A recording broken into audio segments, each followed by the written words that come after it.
Hi friends, mastmaga.comಗೆ ಸ್ವಾಗತ. ನಾನು Amar Prasad. Rishabh Pant finally come back ಮಾಡ್ತಿದ್ದಾರೆ. 15 ತಿಂಗಳ ಹಿಂದೆ ಬದುಕೋದೆ ಕಷ್ಟ ಅನ್ನೋ ಮಟ್ಟಿಗೆ ಗಂಭೀರ ಗಾಯಗೊಂಡು ಕ್ರಿಕೆಟ್ ಅಭಿಮಾನಿಗಳನ್ನ ಶಾಕ್ಗೆ ದೂಡಿದ ರಿಷಬ್ ಪಂತ್ ಈಗ ಫೈನಲಿ ಕ್ರಿಕೆಟ್ ಗ್ರೌಂಡ್ಗೆ ಇಳಿದು ಒಂದು ಪೂರ್ಣ ಪ್ರಮಾಣದ ಮ್ಯಾಚ್ ಕೂಡ ಆಡಿದ್ದಾರೆ. ಅಪ್ಕಮಿಂಗ್ IPL ನಲ್ಲಿ ಡೆಲ್ಲಿ ಕ್ಯಾಪಿಟಲ್ಸ್ ಪರವಾಗಿ ಕಣಕ್ಕಿಳಿತಾ ಇದ್ದಾರೆ. ಅದು ಕ್ಯಾಪ್ಟನ್ ಆಗಿ, ಪ್ಯೂರ್ ಬ್ಯಾಟ್ಸ್ಮನ್ ಆಗಿ. ಹಣೆ ಮೇಲೆ 2 ಕುಯ್ದ ಗಾಯಗಳು, ಕಣ್ಣು ಜಸ್ಟ್ ಮಿಸ್, ಕಾಲಿನ ಗಂಟಿನಲ್ಲಿರೋ 3ಕ್ಕೆ 3 ಲಿಗಮೆಂಟ್ಗಳು ಕಟ್, ಬಲಗೈನ ಮಣಿಕಟ್ಟಿಗೆ ಗಂಭೀರ ಗಾಯ, ಬಲಗಾಲಿನ ಮುಂಗಾಲಿಗೆ ಗಂಭೀರ ಪೆಟ್ಟು, ಬಲಗಾಲಿನ ಪಾದಕ್ಕೆ ಗಂಭೀರ ಪೆಟ್ಟು, ಬೆನ್ನ ತುಂಬಾ ಚರ್ಮ ಕಿತ್ತು ಹೋಗಿ ಗಾಯ. ಸ್ನೇಹಿತರೊಬ್ಬ ಕ್ರಿಕೆಟಿಗ, ಅದರಲ್ಲೂ ಇಡೀ ಇನ್ನಿಂಗ್ಸ್ ಕುಕ್ಕರ್ಗಾಲಲ್ಲಿ ಸ್ವಲ್ಪ ಬಗ್ಗೆ ಆಡಬೇಕಾದ ಒಬ್ಬ ವಿಕೆಟ್ ಕೀಪರ್ಗೆ ಇಂಥ ಇಂಜುರೀಸ್ ಆದರೆ ಹೇಗಾಗಬೇಡ. 2022ರ ಡಿಸೆಂಬರ್ನಲ್ಲಿ ಪಂತ್ ಫೇಸ್ ಮಾಡಿದ್ದು ಭೀಕರ ಕಾರು ಅಪಘಾತ. ಆಲ್ಮೋಸ್ಟ್ ಮಾರಣಾಂತಿಕ ಅನ್ನುವಷ್ಟು ತೀವ್ರತೆಯ ಭೀಕರ ಅಪಘಾತ. ಪಂತ್ ದಿಲ್ಲಿಯಿಂದ ಉತ್ತರಾಖಂಡ್ನ ರೂರ್ಕಿಗೆ ತಮ್ಮ ಊರಿಗೆ ಹೋಗ್ತಾ ಇದ್ರು. ಆಗ ಹರಿದ್ವಾರ ಸಮೀಪ ಹೆವಿ ಸ್ಪೀಡ್ನಲ್ಲಿ ನುಗ್ಗಿದ ಕಾರು ಡಿವೈಡರ್ಗೆ ಡಿಕ್ಕಿ ಹೊಡೆದು ಪುಡಿ ಪುಡಿಯಾಗಿತ್ತು. ಬೆಂಕಿ ಹತ್ತಿ ಭಸ್ಮ ಕೂಡ ಆಗಿತ್ತು. ಮರ್ಸಿಡೀಸ್ ಬೆನ್ಸ್ GLC SUV ಗುಜರಿ ಸಾಮಾನಾಗೋಗಿತ್ತು. ಪವಾಡದ ರೀತಿಯಲ್ಲಿ ಪಂತ್ ಆ ಅಪಘಾತದಲ್ಲಿ ಬದುಕಿದ್ರು. ಆದರೆ ಇಷ್ಟು ಇಂಜುರೀಸ್ ಆದಾಗ ಅದು ಎಂಥವರಿಗೆ ಆದರೂ ಕೂಡ ದೇಹದೊಂದಿಗೆ ಮನಸ್ಸಿಗೂ ಆಘಾತ ಆಗುತ್ತೆ, ಆತ್ಮವಿಶ್ವಾಸ ಕುಗ್ಗು ಹೋಗುತ್ತೆ. ಕ್ರಿಕೆಟ್ ಕತೆ ಮುಗಿತು ಅಂತ ಎಲ್ಲರೂ ಅನ್ಕೊಂಡ್ರುವಾಗ ರಿಷಬ್ ಪಂತ್ ಕಳೆದ 15 ತಿಂಗಳಲ್ಲಿ ಮೊದಲ 30-40 ದಿನ ಬೆಡ್ ರಿಡನ್ ಆಗಿದ್ರು.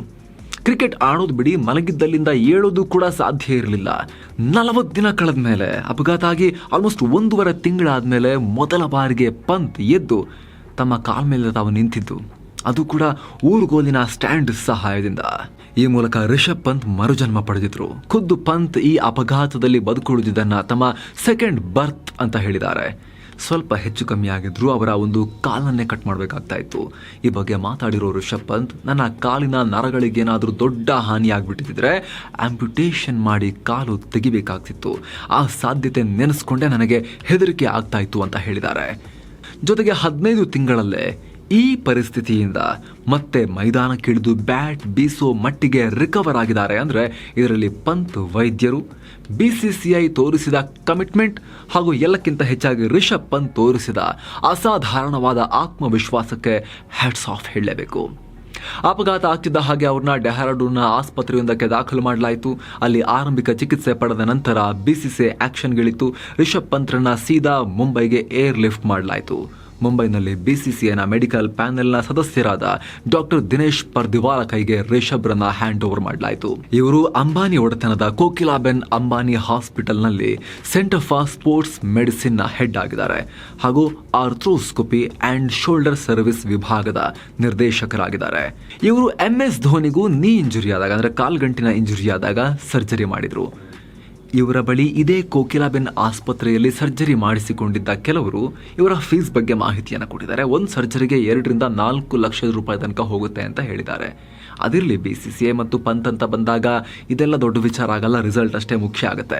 ಸೊ ಇಂತಹ ದಿನೇಶ್ ಪರ್ದಿವಾಲ ಮೊದಲಿಗೆ ರಿಷಬ್ ಪಂತ್ಗೆ ಕಾಲು ಗಂಟಿನ ಲಿಗಮೆಂಟ್ ಸರ್ಜರಿ ಮಾಡಿದ್ರು. ಕಾಲ್ಗಂಟಲ್ಲಿ ಇರೋ 3 ಮೇನ್ ಲಿಗಮೆಂಟ್ ಕೂಡ ಕಟ್ಟಾಗಿದ್ವು. 3 ಕಟ್ಟಾಗಿದ್ವು. ಅದನ್ನ ರೀಕನ್ಸ್ಟ್ರಕ್ಟ್ ಮಾಡುವ, ಅಂದ್ರೆ ಮರು ರಚಿಸುವ ಸರ್ಜರಿ ಮಾಡಿದ್ರು. ಇದೊಂದು ಬಹಳ ಕಾಂಪ್ಲಿಕೇಟೆಡ್ ಸರ್ಜರಿ ಆಗಿತ್ತು.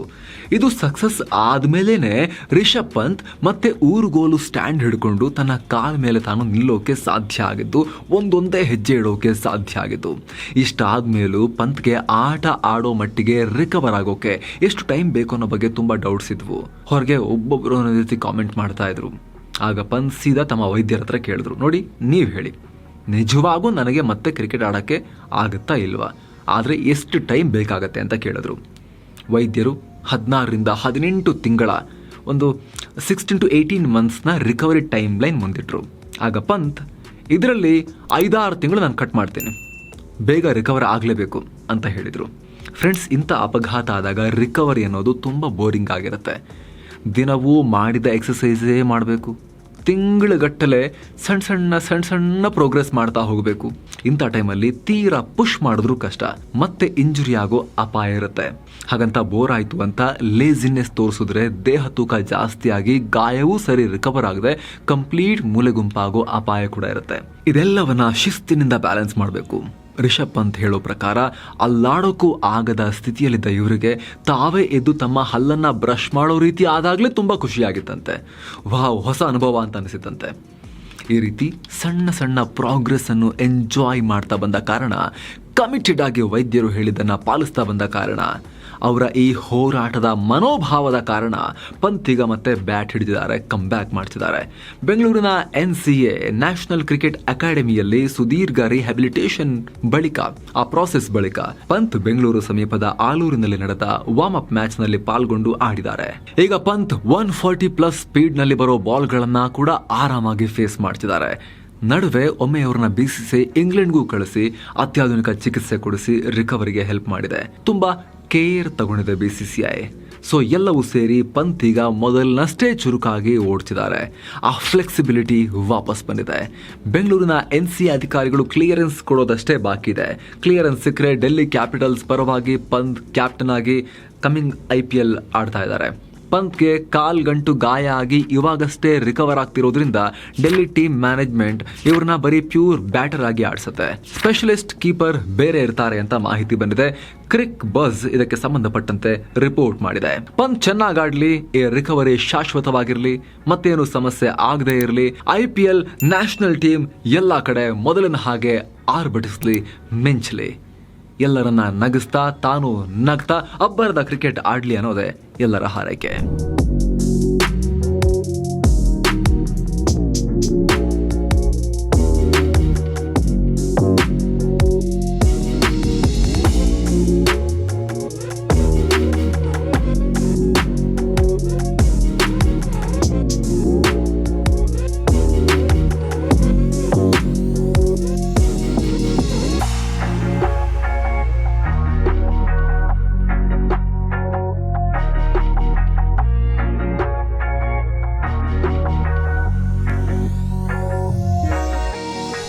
ನೀವು ಪತ್ರಕರ್ತರಾಗೋ ಆಸೆ ಇದೆಯಾ?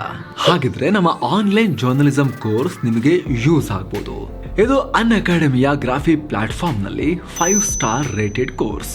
ಯಾವುದೇ ಡಿಗ್ರಿ ಮಾಡಿರುವವರು, ಮಾಡ್ತಿರೋರು ಈ ಕೋರ್ಸ್ ಮೂಲಕ ಜರ್ನಲಿಸಂನ ಆಳ ಅಗಲ ತಿಳ್ಕೋಬಹುದು.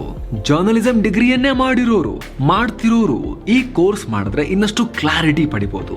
ನಿಮಗೂ ಕೋರ್ಸ್ ಜಾಯ್ನ್ ಆಗೋಕೆ ಆಸಕ್ತಿ ಇದ್ರೆ ವಿಡಿಯೋ ಕೆಳಗೆ ಡಿಸ್ಕ್ರಿಪ್ಷನ್ ಅಲ್ಲಿ ಹಾಗೂ ಕಾಮೆಂಟ್ ಸೆಕ್ಷನ್ ನಲ್ಲಿ ಟಾಪ್ ಕಾಮೆಂಟ್ ನಲ್ಲಿ ನಿಮಗೆ ಲಿಂಕ್ ಸಿಗುತ್ತೆ. ಅದರ ಮೇಲೆ ಕ್ಲಿಕ್ ಮಾಡೋ ಮೂಲಕ ವೆಬ್ಸೈಟ್ಗೆ ಹೋಗಿ ಕೋರ್ಸ್ ಬಗ್ಗೆ ಸಂಪೂರ್ಣ ಮಾಹಿತಿಯನ್ನು ನೀವು ಪಡಿಬಹುದು, ಜಾಯಿನ್ ಕೂಡ ಆಗ್ಬೋದು.